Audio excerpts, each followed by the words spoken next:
Hey y'all, today I'll be going over medium, implement trie, prefix tree. So this one scares a lot of people because they think it's like some really complicated tree thing. I don't know. Kinda is, but it's not that crazy.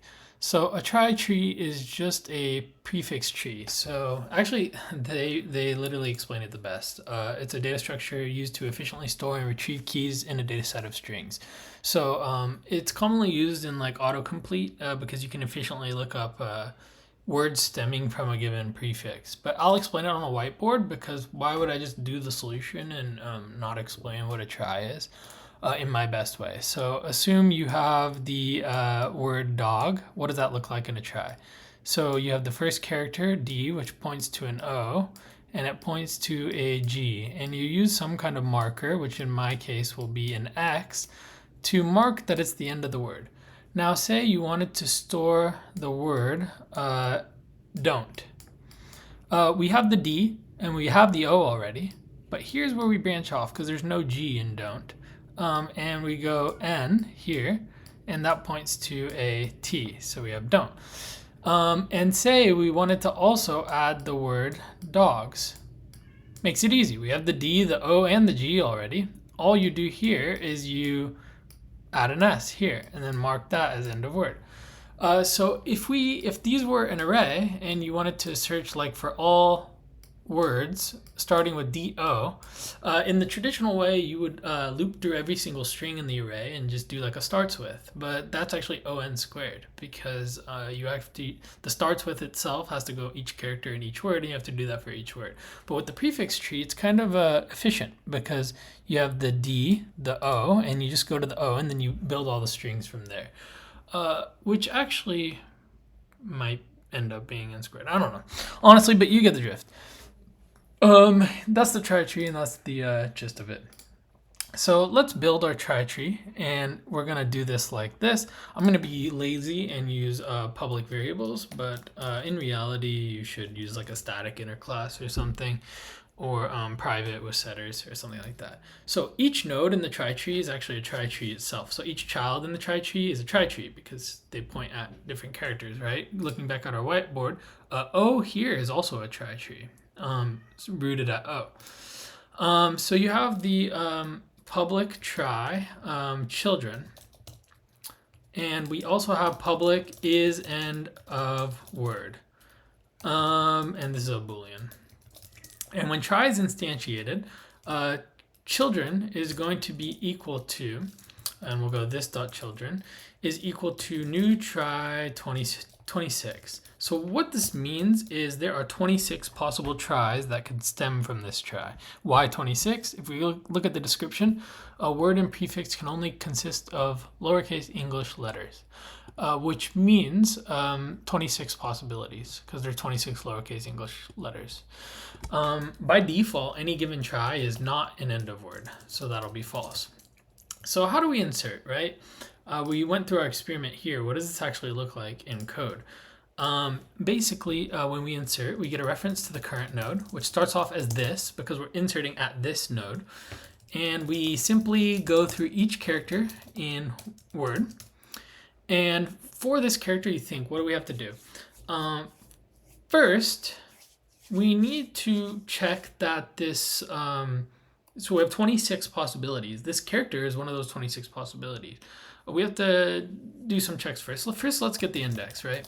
And for this, we can go C minus A. And the reason why you can do C minus A, if you don't know this trick, you can actually subtract, or you can do math operations on cars in Java, and they're treated as numbers. A is actually 97 or 65, I forget one of those. But C minus A, if it was A, it would just be 0, so A would be mapped to 0 in this array. Z minus A would be 25, so it would be mapped to the last element. So for this, we'll go if current dot children index is equal to null. That means we have to create it. That means there is no trie there. So we'll go current dot children index is equal to a new trie. And then for here, and then what is it complaining about? The type node is not available. Oh, I didn't mean node. I meant trie.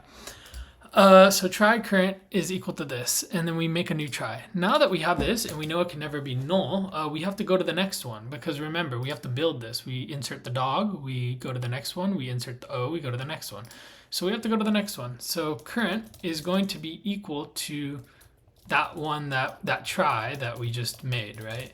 So current.children.index. And then the last thing you have to do is, once you make it through all the characters and you build all those tries, is you have to mark is end of word as true, because this is the end of the word. We made it through all the characters and we're on that last character.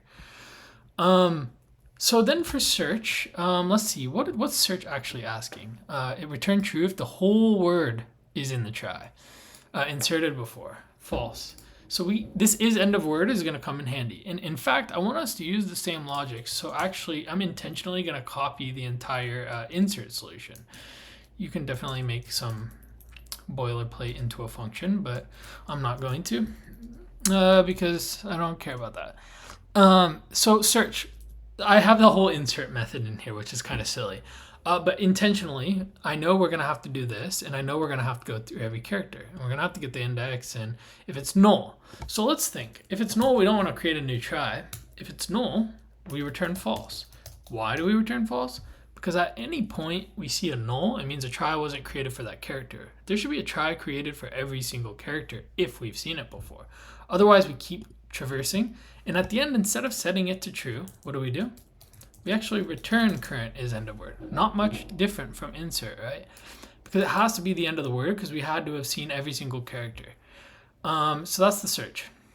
And it has to be an end of the word. The full word had to have stopped in that try.